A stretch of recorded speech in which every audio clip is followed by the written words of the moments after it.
Under the dazzling spotlights of charity gala, a devoted son stands weeping, telling a heartbreaking story about his father's declining mental health to auction off a luxury vacation package. The audience applauds, admiring his filial devotion. But there's a horrifying truth hiding in plain sight. That vacation was paid for with the father's stolen credit card, and the illness is nothing but a lie fabricated to lock the old man away in a mental institution and seize his fortune. The father sits quietly in the shadows of the audience, his hand clutching a phone connected via Bluetooth to the hall's sound system. What happens when he presses play? Subscribe to our channel and join us as we unveil the secret. My name is Harrison Stone. What you just heard is the finale of a tragedy I never wanted to see unfold. To understand why I sat there, in the shadows of the auditorium, ready to press the button that would destroy the son I raised, I have to take you back 1 week. This tragedy didn't begin on a glittering stage. It began at a dinner table, colder than the snow falling outside. It was Christmas Eve. Snow was falling heavily outside the domed windows of the plaza, blanketing Fifth Avenue in white. But inside, the air was thick with the scent of expensive black truffles and warm, golden light. I sat at the head of the table, quietly adjusting the cuffs of my frayed moss-green sweater. It was the last thing my wife knitted for me before she passed. To me, it was worth more than every designer suit in that room combined. Across from me, my son Brandon and my daughter-in-law Tiffany were glued to their new smartphones, completely ignoring my existence. All right, let's take a family photo. Tiffany suddenly clapped her hands, signaling the waiter. She wanted the perfect shot for social media to attract investors. I hurriedly straightened my back, trying to muster my brightest smile for a 70-year-old. But my smile vanished when I saw Tiffany frown at the phone screen the waiter was holding. Wait a second. Her voice was sweet, yet ice-cold. She pointed a manicured finger at me. Could you scoot the old gentleman's chair out of the frame a bit? Just a little. I froze. Before I could even ask why, Tiffany leaned in close to Brandon, whispering.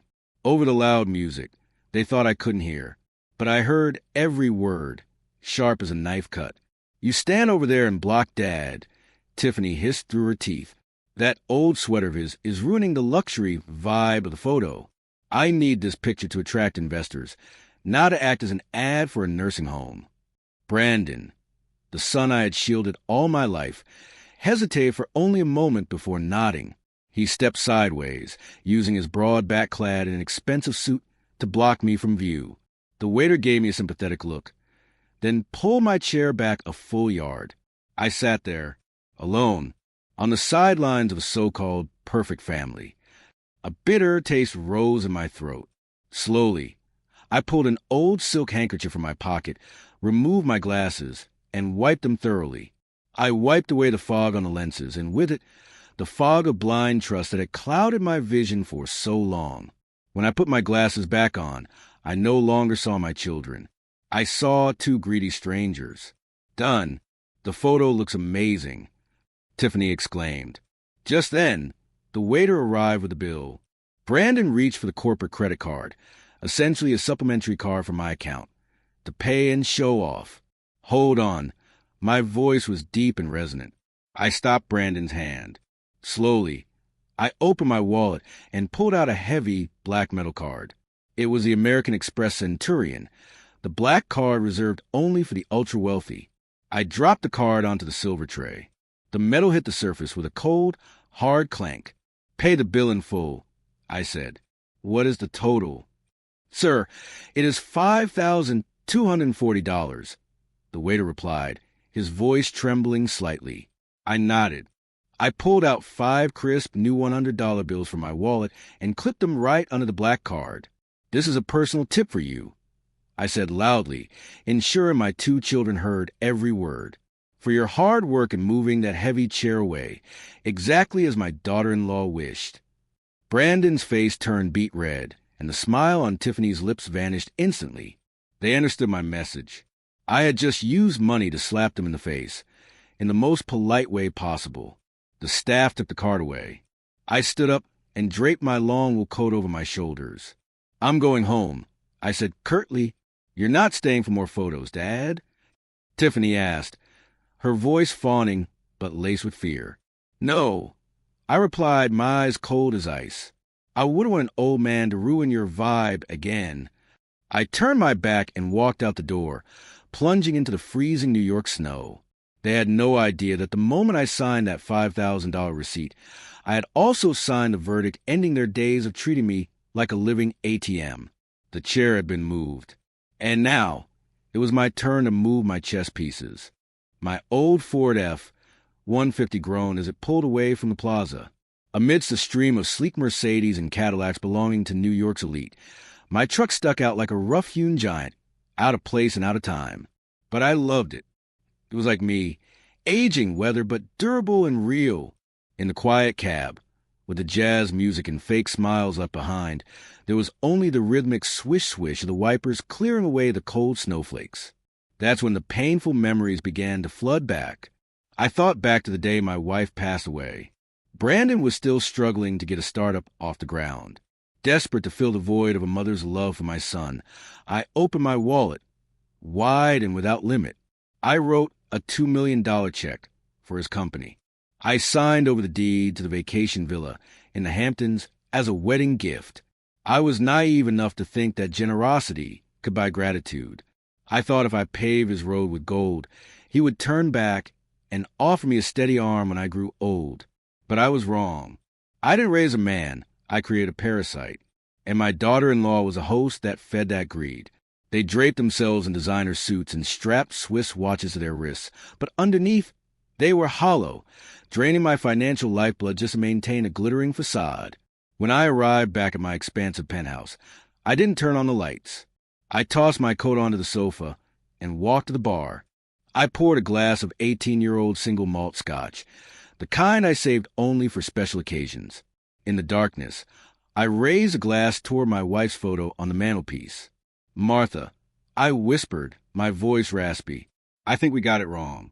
We gave him a fish so big he never learned how to hold a pole. And now he wants to eat the fisherman." I downed the bitter amber liquid. Suddenly my phone buzzed. A text from Brandon. A fragile ray of hope flickered in my chest. Maybe he was texting to apologize? I unlocked the screen. The words stared back at me, naked and cruel. "Thanks for paying, Dad. But next time, don't tip the waiters so much in front of my partners.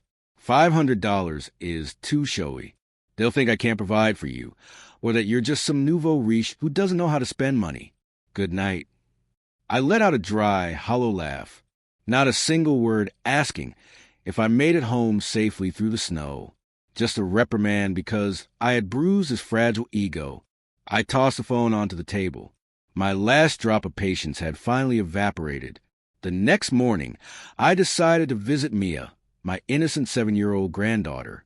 She was the only bright spot left in this family. I needed a hug from her just to find a little peace.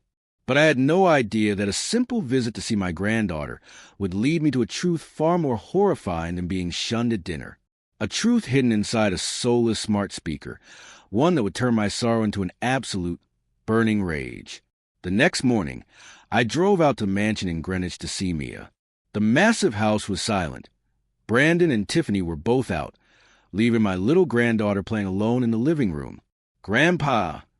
Mia squealed, launching herself into my arms. I held her tight. She was the only living soul in this family who looked at me with eyes sparkling with love, not calculation. "Look, Grandpa." Mommy and Daddy bought a fancy new speaker. Mia dragged me by the hand toward the TV stand. It was the latest OmniVoice smart speaker. I recognized it immediately because my credit card was the one paying the monthly subscription fee. The admin account was still linked to my email. While Mia was busy commanding the speaker to play music, a nagging curiosity crept into my mind. I pulled out my phone and opened the management app. The activity history populated on the screen in detail. My eyes stopped at a strange timestamp. 2:15 a.m. this morning. Why was there a conversation at 2 in the morning?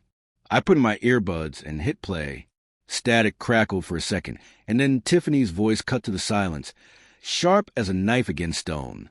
"I can't take it anymore. Did you see the way the old man threw that black card on the table? He is humiliating us." Then Brandon's slurred voice. Come on, honey, at least Dad paid. It was over $5,000. You idiot, Tiffany hissed.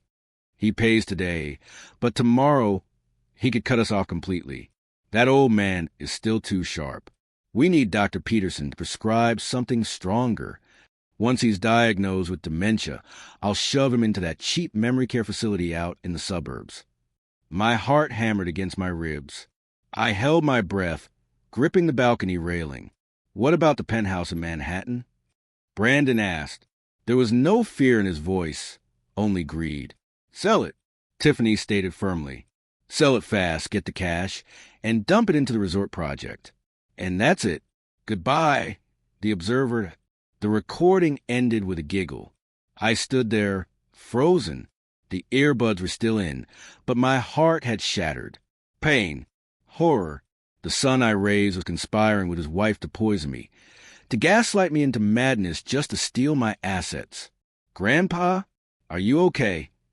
I snapped back to reality. Mia was looking at me with worry. I quickly pulled out the earbuds and rushed to hug her. I buried my face in her small shoulder, so she wouldn't feel her grandfather's body shaking with rage. My hand still clutched the phone. My thumb pressed download and saved a secure folder. The evidence was in my hand. To the audience, ladies and gentlemen, there is no pain greater than hearing the child you raised discuss plans to lock you in a mental ward to steal your money. If you believe parents deserve respect, not to be treated like expired goods, please comment justice and hit the like button right now. Walk with me, and let's see what lesson I teach them. I let go of Mia, forced a smile, and walked quickly to my truck. I didn't start the engine immediately. I pulled out my phone and dialed a number I hadn't used in years. Samuel, I said, my voice hard, cold, and steady. Do you still have your law license? I need you. Right now. We have a war to win. I met Samuel, my lawyer and confidant of 40 years, at a discreet little diner in Brooklyn.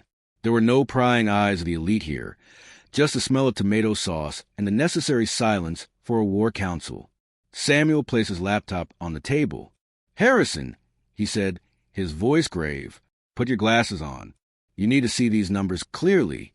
I put on my glasses, not as a father, but as a chairman reviewing the books for an internal purge. The Living Trust, Samuel pointed at the screen. In the last 3 months, there have been 12 withdrawals. Each one was just under $9,000 to avoid triggering an automatic report to the IRS, totaling over $100,000. I looked at the electronic signature. The underline was slightly off. It was Brandon's forgery. My son wasn't just ungrateful, he was a petty thief. That's not all. Samuel pulled out a red folder. Your daughter-in-law's law firm just drafted this. It's a draft petition. I picked up the paper. The header screamed at me, Petition for Emergency Medical Guardianship and Durable Power of Attorney. Below it was an email Tiffany sent to her lawyer. How do we speed up the competency hearing? We need account access before the end of the month to put the deposit down on the Sunseeker yacht in Miami. Dr. Peterson is ready to sign off on the dementia diagnosis. I set the paper down. My hand didn't shake. It curled into a fist. A yacht. They wanted to trade my freedom for cocktail parties on the ocean. Slowly, I unclasped the solid gold Rolex Day-Date from my left wrist. It was a gift Brandon gave me 10 years ago, bought with my money, of course. I placed the heavy watch on the wooden table. It landed with a hollow thud. Keep this, I said, my voice ice cold. Consider it your consultation fee. I don't want to wear anything that reminds me of him. From this moment on, I have no son. I only have an unethical competitor that needs to be eliminated from the market. Samuel looked at the watch, then nodded in understanding. He pulled out a gold-plated invitation. Don't sue them yet. Let them think they've won. Samuel slid the card toward me. Next week is the Winter Solstice Charity Gala at the golf club. They want you on stage to play the senile old man handing over the reins. Indulge them. Make that gala your stage. I picked up the card. The words, honoring the Stone family, glittered mockingly. Fine, I said, my eyes sharp. Prepare the files, Samuel. That will be a party they will never forget. 3 days after my clandestine meeting with Samuel, the doorbell to my penthouse rang. Checking the security monitor, I saw Brandon and Tiffany standing there. They hadn't come empty-handed. Brandon was struggling under the weight of an expensive basket of organic fruit, while Tiffany wore a soft pastel pink dress and light makeup, looking as saintly as a nun. A week ago, this scene would have moved me to tears. Today, it just made me nauseous. This wasn't a family visit. It was a clumsy performance by B-list actors. I opened the door. "Dad!" Tiffany exclaimed, launching herself into my arms, the overpowering scent of Chanel perfume assaulting my nose. "We were so worried about you. You haven't answered your phone for days. I was terrified you were suffering from depression after the incident at the restaurant." "I'm fine," I replied, gently untangling myself from her grip, forcing a smile to hide my disgust. "Come on in." They sat on the sofa. Brandon placed a fruit basket on the coffee table, his expression shifty, unable to look me in the eye. "Dad," Brandon started, his voice hesitant. "Next week is the Winter Solstice Charity Gala at the golf club. You know, it's the biggest event of the year." "So?" I asked, feigning indifference. Tiffany jumped in immediately. "We want to invite you to attend as the honorary chairman. You founded the foundation. You deserve to be honored. And, by the way, we prepared the paperwork to transfer the management of the foundation to the next generation. We want you to sign it right there on stage, under the lights and in front of the press. It will be a historic moment for our family." I looked at them. Transferring management of a $15 million charity fund. That was the end game. Tiffany picked up a shiny red apple from the basket and grabbed a paring knife.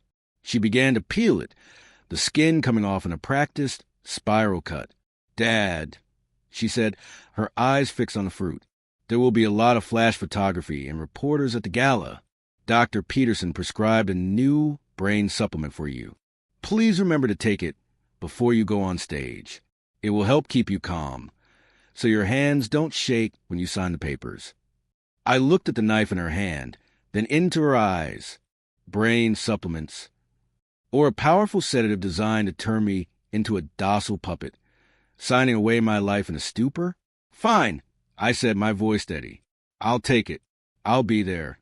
Tiffany's eyes lit up. She sliced a piece of apple and held it up to my mouth. "Here, Dad. Eat. It's very sweet." I bit into the apple. It was sweet, but in my mouth, it carried a metallic taste of betrayal. After they left with promises to see me on Saturday night, I slammed the door shut. I rushed to the bathroom and spat the chunk of apple into the toilet bowl. I rinsed my mouth vigorously, wiping my tongue with a paper towel as if I had just tasted poison. I walked to the wall safe and spun the dial. The steel door clicked open. I took out my daily heart medication and placed it next to the bottle of brain supplements Tiffany had left on the table. I was going to switch them. The night before the gala, as I sat polishing my dress shoes for the battle to come, my phone buzzed. A text from an unknown number. I opened it. The brief message sent a chill down my spine. "Mr. Stone, I am Tiffany's former assistant. I was just fired for refusing to sign fake documents. I think you need to know. They listed your apartment for sale this morning.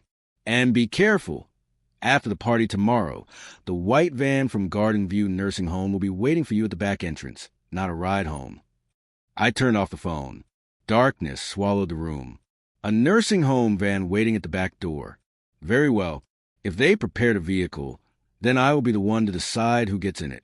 The fateful Saturday arrived along with the gray, overcast skies of New York. While Brandon and Tiffany assumed I was lying flat in bed, groggy from the fake brain supplements, I had been up since 5 a.m. My mind had never been clearer. The nervous anxiety of father had vanished, replaced by the intense focus of a general before deployment. At 9 o'clock, I was at First Republic Bank. The branch manager, who had managed my wealth for 30 years, greeted me in the VIP lounge. Without wasting words, I authorized a deferred asset freeze order. It was like a time bomb, just waiting for me to press the detonator. At 11 o'clock, I drove to the golf club where the gala would take place. As the club's largest anonymous donor for 2 decades, I had the privilege of entering through the back door. I met with the head of sound and lighting. A thick envelope containing $1,000 in cash was exchanged. When I give the signal, I said, looking the young technician in the eye, "You know what to do." He nodded, tucking the USB drive I gave him into his breast pocket. At 3 in the afternoon, I returned to the penthouse to perform the most important ritual, the transformation. On the bed, Tiffany had sent over an outfit she wanted me to wear tonight, a baggy beige sweater and loose khaki pants. She wanted me to look frail, senile, and harmless, a perfect image to elicit pity from the donors. I looked at the pile of clothes, gave a dry chuckle, and kicked them into the corner. I walked to the closet, brushing aside the dust of time, to pull out a black velvet garment bag. I unzipped it. Inside was a midnight blue tuxedo, hand-tailored by Brioni in Italy exactly 20 years ago. Slowly, I put on the crisp white dress shirt and fastened each gold cufflink, an anniversary gift from my late wife. I tied the black bow tie with practiced ease, not even needing a mirror. Finally, I slipped on the dinner jacket.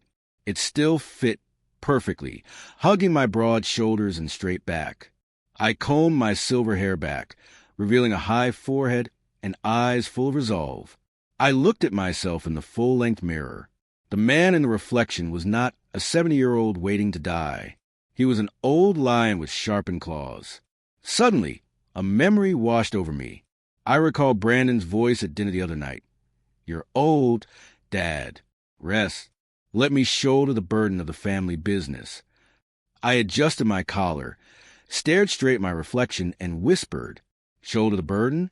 You can't even shoulder the weight of your own conscience, son." Today, Harrison Stone has returned. 6 o'clock. The doorbell rang. I picked up my latest iPad, loaded with all the weapons of mass destruction I had collected. The recordings, the bank statements, the forged emails. I walked out to the lobby. A gleaming black limousine was waiting. Not the van from the nursing home Tiffany had arranged, nor Brandon's car. This was a car I hired myself, under the title of chairman of the corporation. The driver opened the door and bowed respectfully. "Welcome back, Mr. Stone." I stepped into the car, settling into the plush leather seat. The vehicle rolled forward, gliding through the brilliant New York night, heading straight toward the golf club. The stage was set, the audience was seated, and the lead actor was arriving for the curtain call. The VIP room behind the curtains was decked out with white orchids and chilled champagne, but to me, it felt as cold as a death row holding cell. It was just me, Brandon, Tiffany, and Dr. Peterson, the accomplice in the gray suit. "Time for your medicine, Mr. Stone." Peterson stepped forward, offering a blue pill. "High-dose brain vitamins." I knew perfectly what was a powerful tranquilizer. If I swallowed it, in 15 minutes I would be as limp as a puppet. I accepted the pill with a trembling hand, popped it into my mouth, but skillfully tucked it under my tongue before taking a large gulp of water and pretending to swallow. "Good." Tiffany nodded. She shoved a heavy fountain pen into my hand. "Come on, Dad. Practice signing the transfer papers. Make it look nice." I held the pen, deliberately making my hand stiff and shaky. Instead of my familiar signature, I drew jagged, broken scrawls. "Oh my God!" Brandon pulled at his hair in frustration. "What bank is going to accept a signature that ugly?" Tiffany laughed aloud, a sharp, cold sound. "Even better, the shakier the handwriting. The more it proves he's senile and needs a guardian. The public will only pity us more for our filial devotion." Then her greedy gaze landed on my left hand, on the deep red ruby ring, my late wife's engagement heirloom. "This." Tiffany lunged forward, roughly yanking the ring off my thin finger. "You're too old for red, Dad. It doesn't suit you. It looks better on my hand." My blood boiled. She dared to steal Martha's relic while I was still alive and breathing. I wanted to jump up and slap the taste out of her mouth, but I had to restrain myself. A good hunter knows how to wait for the right moment. Tiffany slipped the ring onto her finger, admiring it with satisfaction. She raised her glass of champagne. "Drink up, Brandon," she said, her voice nakedly cruel. "Tonight is the last night we have to play the dutiful children. Enjoy it. Tomorrow, when the old man is in the psych ward, we will be the official owners of this empire. Cheers. The glasses clinked. They turned their backs to me to head toward the bar to celebrate. Immediately, I pulled out my handkerchief, spat the pill into it, and clenched it tight. My dull eyes instantly sharpened, cold as steel. You want to celebrate? Fine. But this isn't my last night. It is the last night of the freedom you are enjoying. To the audience, ladies and gentlemen, they are raising a toast over my freedom and my life. They stole my wife's ring right off my hand, laughing at the fake tremors of an old father. My blood is boiling, and I know yours is too. If you are outraged by this inhumane cruelty, and if you want to see me turn the tables right now to punish these ungrateful children, please comment justice or the number 1 below. Your support is the strength I need to walk onto that stage and take it all back. Applause rolled like thunder through the lavish auditorium of the golf club. The spotlight cut through the darkness, landing squarely on Brandon, who stood on the podium in an expensive tuxedo, an outfit I knew for a fact was paid for with my supplementary credit card. He smiled, a perfect industrial-grade smile, bowing to the wealthy investors who were eager to curry favor with the Stone family. I sat in a seat on the fringe, hidden in the shadows, exactly where Tiffany had arranged for me, so Dad can easily get to the restroom if he gets tired. But I wasn't tired. I was more awake than ever, arms crossed over my chest, observing the hypocritical theater unfolding before me with a mixture of disgust and pity. On stage, Brandon began his speech. His voice trembled with emotion, a performance worthy of an Oscar. "Ladies and gentlemen," he said, eyes misty, "my father, Harrison Stone, was once the giant who built this empire. But tragically, dementia is gnawing away at him day by day. He is now just a shadow of his former self. He forgets my name, he forgets the way home. But I promise his legacy will live on through the management of my wife and me." I gripped the armrest of my chair. A shadow? Forgot the way home? You are describing your own dead conscience, son. To fulfill my father's wish to give back, Brandon raised his voice, I would like to auction a special item tonight. A 7-day all-inclusive luxury vacation at a 6-star resort in Bora Bora, including private jet transfer. Bidding starts at $10,000. The room gasped in delight, hands shooting up to bid. 15,000, 20,000. They were fighting to buy fake charity. They had no idea that the luxury vacation package worth $50,000 had been secured just this morning when Brandon swiped my credit card for the deposit. He was using my money to buy his reputation, planning to pocket the auction proceeds for his own private fund. It was a brazen scam. I glanced toward the dark corner of the auditorium. Samuel, my lawyer, sat quietly as a statue. He caught my eye and gave a slight nod. It was a signal. Everything is ready. Slowly, I pulled my iPhone out of my inner pocket. The screen lit up. The Bluetooth icon had turned blue, signaling a successful connection to Hall's sound system, the result of a $1,000 bribe to the sound technician earlier that afternoon. My index finger hovered over the screen, pausing right above the play button. The audio file named The Naked Truth was queued and waiting. On stage, Brandon beamed as the bidding price skyrocketed. $55,000 going once. $55,000 going twice. Is there anyone willing to pay more for this act of filial piety? I am here, son. I will pay a price you never expected. I took a deep breath. I was no longer the old man sitting on the sidelines of the photo. I was the director of this final act, and I pressed a button. My finger hovered over the play button on my phone screen, ready to drop the bomb of truth, when something unexpected happened. An incident not in my script, and certainly not in Brandon's calculations. From the wings, a small figure in a pink frilly dress darted out, escaping the grasp of a distracted nanny. It was Mia.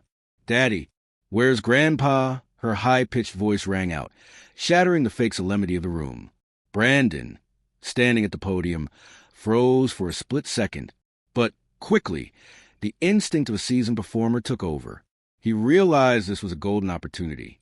The image of the benevolent father and the angel daughter would be the perfect catalyst to pick the donor's pockets. Oh, my little angel. Brandon beamed. Swooping down to scoop me up, he held her tight, leaning close to the microphone so the whole auditorium could hear this heartwarming family exchange. You want to find Grandpa so he can sign the papers, right? He's coming up soon. Do you love Grandpa? He angled the mic toward Mia, waiting for a sweet yes to harvest a round of applause.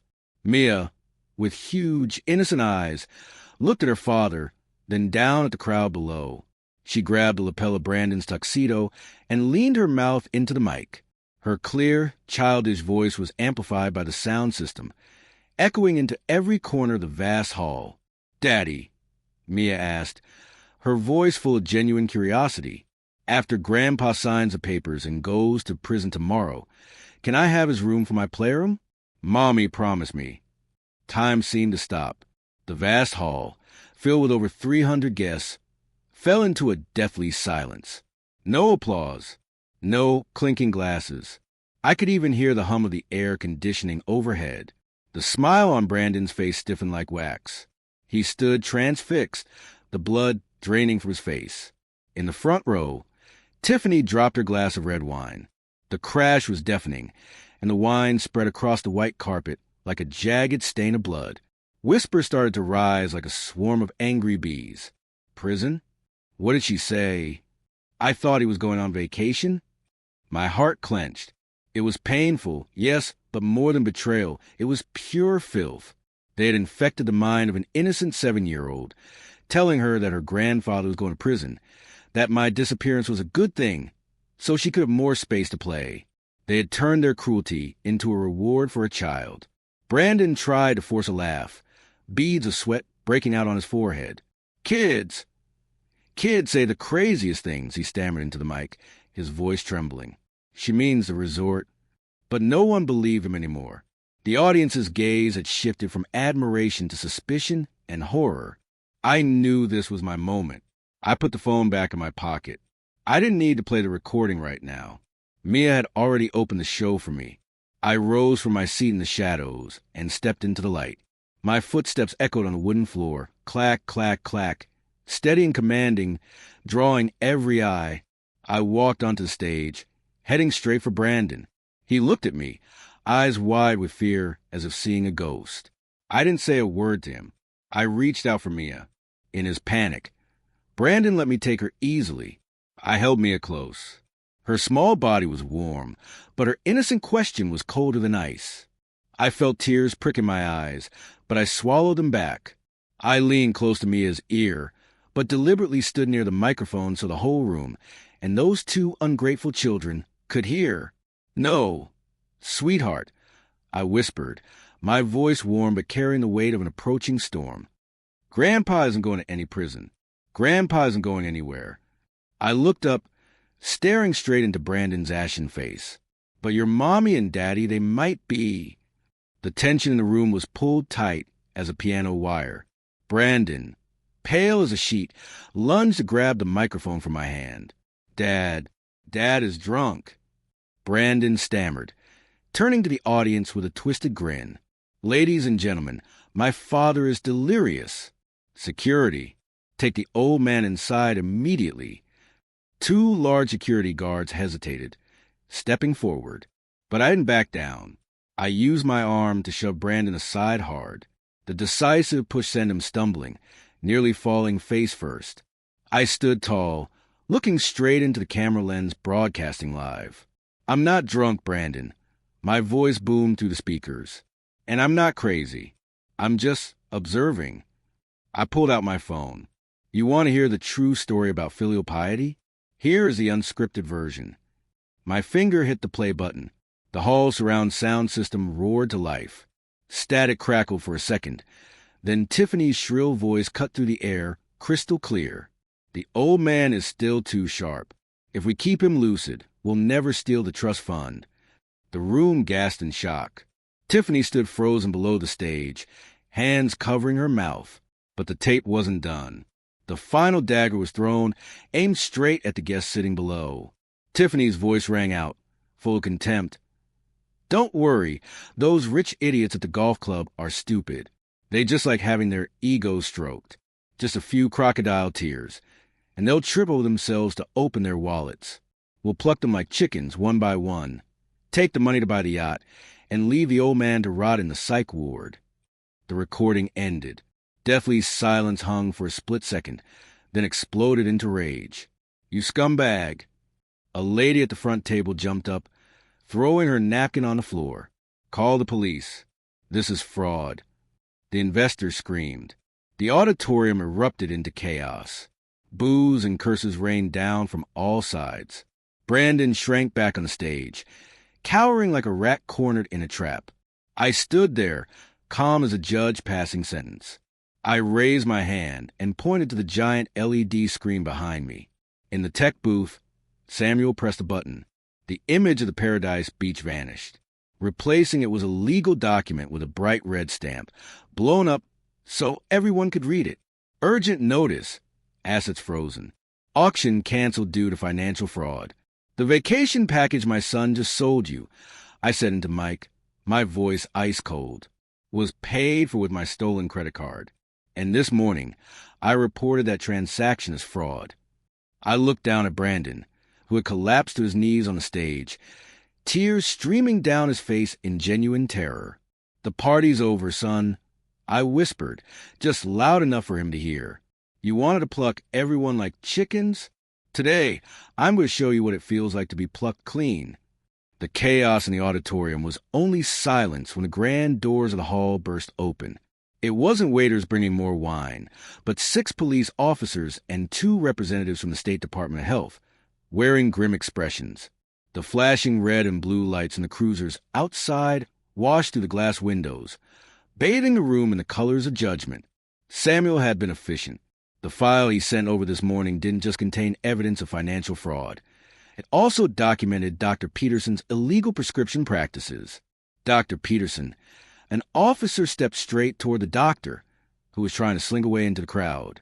"You are under arrest for medical insurance fraud and conspiracy to prescribe controlled substances." The handcuffs clicked shut with a dry, metallic sound. Peterson's face drained of all color as he was hauled away, leaving the guests in a state of shock. Next came Brandon and Tiffany. When the lead officer stepped onto the stage and read the warrant for elder abuse and financial fraud, Brandon collapsed completely. He fell to his knees on the wooden floor, his expensive tuxedo now as crumpled as his character. "Dad, what are you doing?" Brandon wailed, his face messy with tears and snot. He tried to reach toward me, grasping for my pant leg. "I'm your son.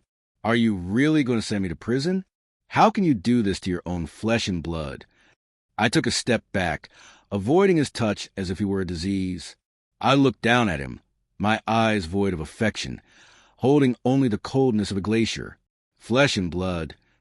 I asked, my voice deep and hard. "Did you think about flesh and blood at 2 a.m. when you were plotting to lock me in a mental ward? I'm not putting you in prison. Brandon, your own greed built that cell for you." Beside him, Tiffany didn't cry or beg. She stood frozen, her eyes wide, staring at me with a mixture of hatred and terror. She knew she had lost the game entirely. The officer approached, ordering Tiffany to hold out her hands. My gaze landed on her left hand. My wife's ruby ring was still sparkling on her finger. "Wait," I said to the officer. "The evidence is right there." I pointed at the ring. "She forcibly removed that ring from my hand tonight. That is stolen property." The officer nodded and coldly ordered Tiffany to remove the ring and place it in an evidence bag. The moment the ring left her finger, Tiffany seemed to lose all her life force. She trembled, her mask of high society elegance shattering to reveal the bankrupt soul beneath. Before the police escorted them away, I stepped closer to Tiffany. I stood facing her, only a few inches away. Slowly, I reached up and adjusted my black bow tie, making sure it was perfectly straight. My demeanor was calm and composed, a stark contrast to their panic. I looked straight into Tiffany's eyes and spoke softly, but clearly enough for Brandon and those nearby to hear. "Tiffany, do you remember our dinner at the plaza?" She looked up at me, her lips trembling, unable to speak. "You asked the staff to move my chair out of frame because you wanted me to disappear from your picture-perfect family." I continued, measuring every word. "You said I was ruining your vibe. I smiled, the cold smile of the victor. Very well. I gave you what you wanted. But debts must be paid. You moved my chair, so now I am moving my assets. I leaned in closer, whispering the final blow. And you too, from now on, you won't have a chair left to sit on. I turned my back and waved at the police. Take them away. Brandon screamed miserably, and Tiffany went limp as a rag doll. They were marched down the main aisle, under the scornful gaze of the hundreds of people they had tried so hard to impress. I stood there, alone on the stage, but I no longer felt lonely. My chair had been put back in its rightful place, the seat of control, and this time, no one would dare move it again. It's been 3 months since that fateful night. The harsh winter has retreated, making way for the gentle warmth of spring in Central Park. I sit on a park bench, watching Mia chase pigeons, her laughter ringing in the air. She is living with her aunt now, a kind, decent woman, the complete opposite of her sister. The legal dust has finally settled. Brandon and Tiffany are facing 5 to 10 years in prison for fraud. I didn't intervene, nor did I ask for leniency. I let the law teach them the lesson about responsibility that I failed to teach them over the last 30 years. The lavish mansion has been sold. With the proceeds, I established an ironclad educational trust for Mia, one that her parents can never touch, not even for a cent. I also left a penthouse filled with sad memories to move into a smaller, peaceful, and secure apartment. Sitting here in the quiet, I reflect on the journey. To my old friends listening to this, please never sacrifice everything for your children only to become a burden. Love yourself first. Hold on tight to your chair, to your dignity, until your very last breath. Don't let blind love rob you of your freedom. And to the younger generation, filial piety is the root of all blessings.